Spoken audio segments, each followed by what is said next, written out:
um, menyampaikan beberapa pesan terhadap kalian semuanya. Di sini aku juga sebenarnya ingin meminta maaf sebesar-besarnya ke Mimi aku sendiri. Maafin Loli kalau emang Loli banyak salah ke Mimi. Maafin Loli kalau misalnya di sini Loli masih keras dan belum bisa dewasa, karena kan mungkin emang faktor usia juga. Tapi di sini Loli ingin belajar setelah permasalahan yang ada sekarang. Loli sekarang jadi sadar betapa sayangnya Mimi terhadap Loli. Loli di sini ingin berterima kasih sebanyak-banyaknya ke Mimi, karena emang hanya Mimi yang bisa ngebantu Loli. Loli minta maaf. Tolong dong buat si Loli buat video kan. Tapi videonya enggak transparan begitu gitu. Yang saya minta kan Om Rasman, kan itu yang saya minta. Om Rasman, saya Loli. Dengan biasa ke saya. Mohon maaf Om, Loli udah merepotkan Om. Sampai Om dilaporkan oleh mami saya. Saya akan minta mami untuk cabut laporan. Contohnya ini, karena yang datang nyari Om Loli, sampai Om dipukul. Saya minta maaf Om. Itu saya sekarang udah hidup nyaman Om. Memang kami selama ini ada sesuatu sesuai dengan BAP saya, nggak perlu dia bilang semua. Sesuai dengan BAP saya, itulah yang benar Om, yang terbaru. Saya kalau itu saya percaya. Dan baru saya lihat nanti mimiknya, pokoknya dia punya performa atau sikap dia itu saya akan lihat.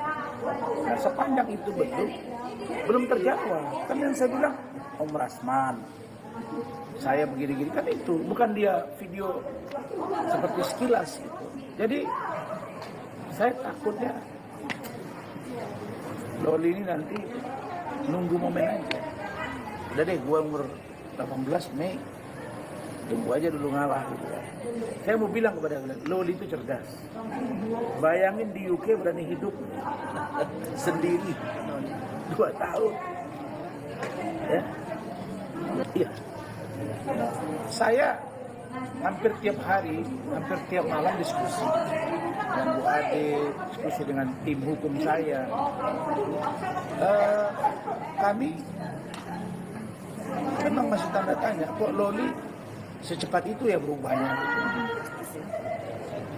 Dan keterangan itu 180 derajat, 160 derajat ya, berubah.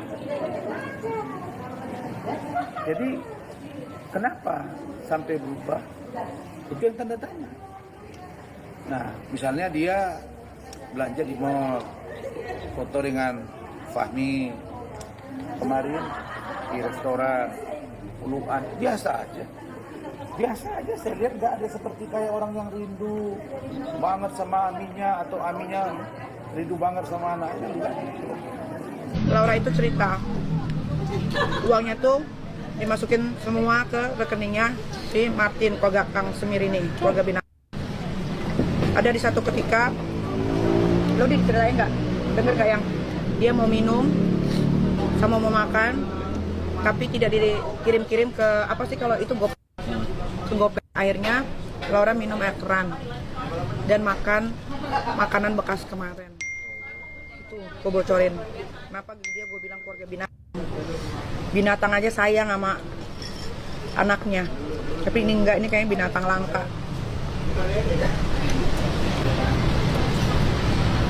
Jadi tunggu nanti.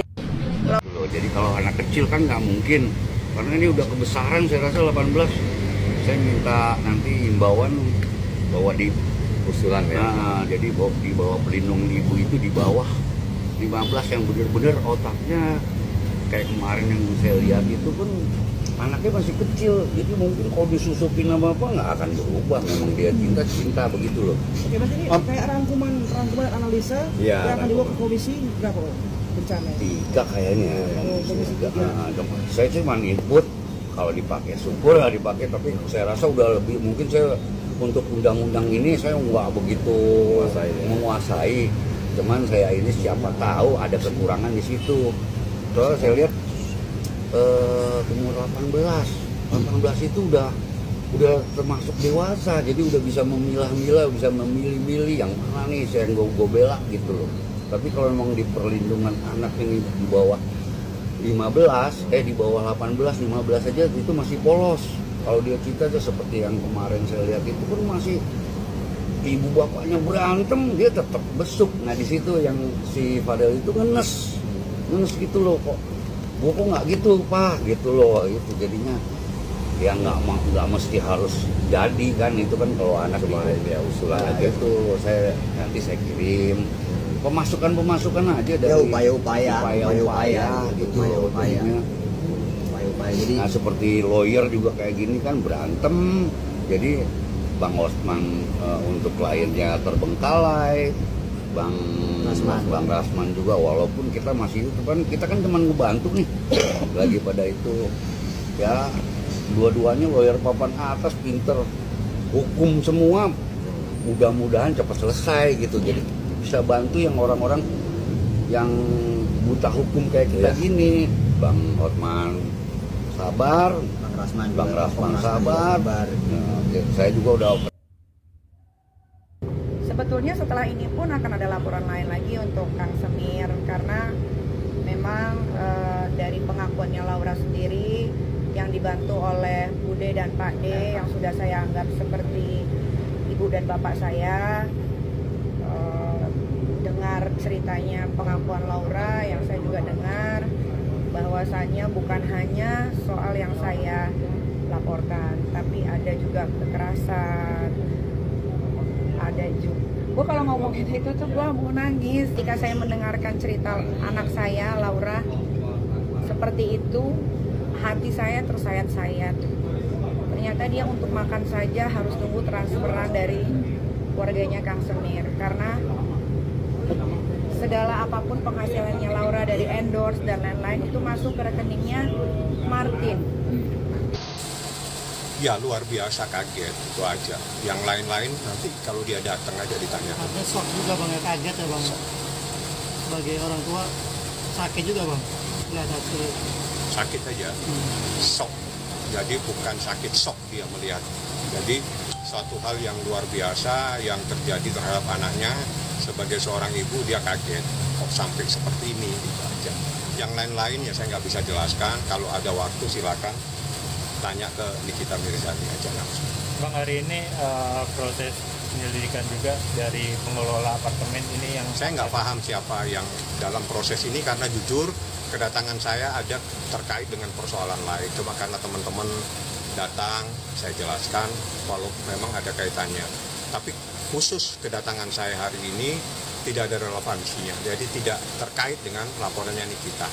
Saya ada artinya dalam aborsi itu melibatkan beberapa pihak, ya.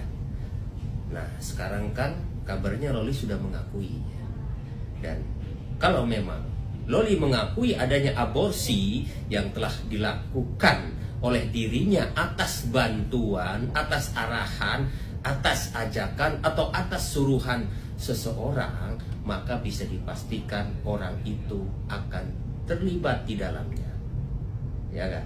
Nah sekarang Fadel sudah dijadikan tersangka, ya, seperti itu. Artinya kalau aborsi itu terbukti, yang pasti penyidik sudah mengantongi di mana dia aborsi, klinik apa dia aborsi, siapa dokternya, siapa yang membantunya.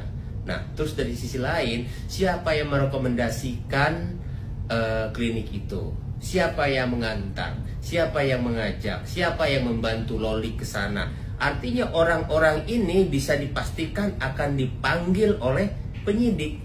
Jadi ungkapan pamannya Laura itu tidak kaleng-kaleng. Artinya itu bisa dibuktikan, ya, siapapun yang terlibat dalam aborsi Laura semuanya akan terseret. Kayak akhirnya berbulan-bulan apa yang gue perjuangkan akhirnya selesai. Tuhan maha baik. Kalau Tuhan gak baik guys sama gue, Gak mungkin kucuk-kucuk itu yang namanya Laura Mezani Mawardi mau jujur bicara apa adanya tentang kejadian yang sudah dia alami tanpa paksaan sedikit pun. Apa namanya kalau bukan Tuhan Maha Baik? Mungkin memang harus jalannya seperti ini. Dia harus kabur dulu dari rumah aman. Dia harus bertemu sama si Kodok Zuma, si Rasman. Akhirnya pikiran dia kebuka semua. Dia tahu bahwa setelah dia kabur dari rumah aman, dia dibawa ke RS Polri yang bayarin tetap ibunya. Dicarikan tempat terbaik dari RS Polri di satu yayasan yang memang akhirnya dia bisa bertemu dengan